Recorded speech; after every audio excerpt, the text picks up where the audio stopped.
when using a recovery drive or USB to reinstall Windows onto your new SSD, sometimes you get an error saying that it can't install Windows because the drive is too small. So to fix that, you just navigate to your recovery flash disk, and in this folder here there's this reset config XML file. You just open that.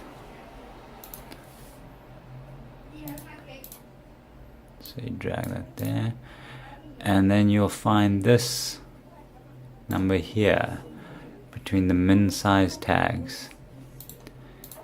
That's the problem. So you just need to, so when you made the recovery USB drive, it's possible that if it took into account the hard drive that you were using at the time, and that drive, let's say, was 1 terabyte, and now you're using an SSD which is maybe 500 or 250 gigs, so the size here is recorded as your 1 terabyte one. So you just need to change that to whatever your current drive is, and then it should install fine.